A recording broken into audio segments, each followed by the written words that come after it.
All right, let's dive into something that's totally reshaping our world.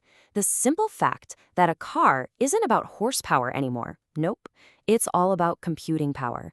We're going to break down how that one little shift is redefining not just the car itself, but pretty much the entire foundation of our society. And this quote, it just gets right to the heart of it. We've got to stop thinking about cars as just, things that get us from A to B. The whole argument here is that they're becoming this incredible tool for solving some of our absolute biggest societal problems. So to really understand that future, we have to start with this brand new reality. The identity, the actual value of a car isn't in the engine anymore. It's in the software. This comparison just lays it all out. In the old days, what your car could do was locked in the second it rolled off the factory line. That's it. But now we have the software-defined vehicle, the SDV. Your car can literally get new features, better performance, even more efficiency overnight, all through a software update. The value has moved from the steel to the silicon. Okay, so if a car is now this super powerful computer on wheels, what's its new job? What's its mission? We're talking about a major shift from what a car is to what a car is for. The source material for this explainer introduces this really powerful idea called the true wealth hexagon, and it basically argues that for the most part, our biggest problems aren't about having enough stuff. We have enough food, enough energy. The real problem is distribution. So the car's new, profound mission is to become society's ultimate distribution machine. And this isn't just theory, right? Here's what it actually looks like. An electric vehicle?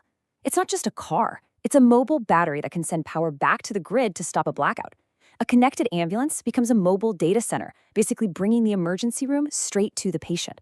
In every one of these areas, the vehicle transforms into a critical part of the solution. Now, to build this future, we're going to need a completely new set of tools. The source calls it the ABCDE framework, and you can think of it as the fundamental building blocks for this whole new era of automotive engineering. Seriously, think of this as the new periodic table for engineers. It's not about thermodynamics anymore. It's about mastering these 5 things. AI is the brain, right? Blockchain gives you the trust. Connectivity is the nervous system. Data is the fuel that makes it all run. And ethics, well, that has to be the compass guiding everything. Okay, let's make this real. We're going to walk through one killer example for each piece of this toolkit so you can really see how these big ideas actually become real, tangible things.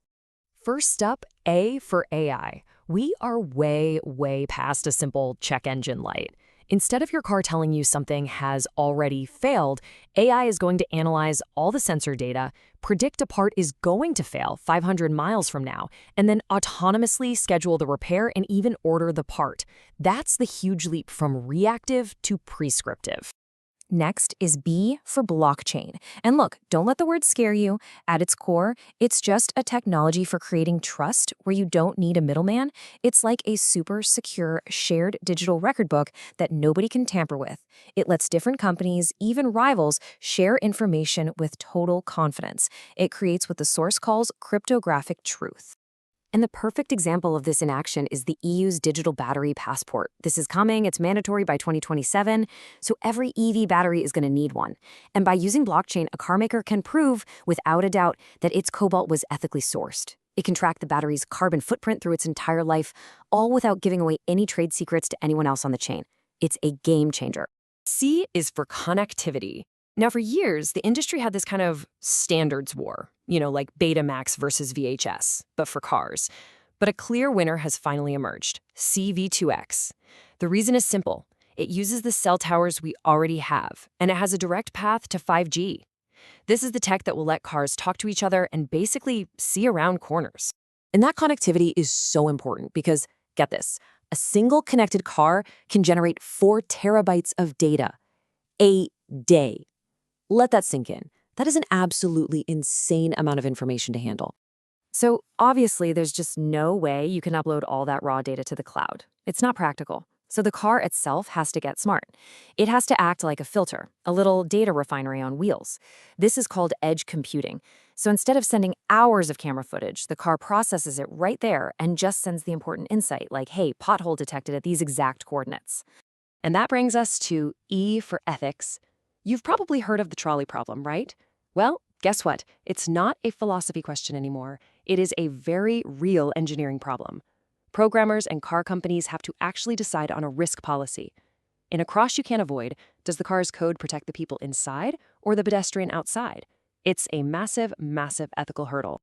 So how do all these pieces, the AI, the blockchain, the connectivity, the data, and the ethics, how do they all come together to actually change our cities and our lives? Automated valet parking is just a fantastic real-world example. You get out at the curb and the car does the rest. It uses connectivity to talk to the garage, AI to drive itself to an empty spot, and blockchain to securely pay for parking from its own digital wallet. And the result? Because you don't need to open doors, cars can park inches apart. That could cut the amount of space we need for parking in our cities by up to 50%. 50! This shows us the way forward, and making it happen isn't just about adding a few new bells and whistles. It means the entire industry has to completely change how it thinks and works. This table just brings it all home. Engineering focus shifts from hardware to software.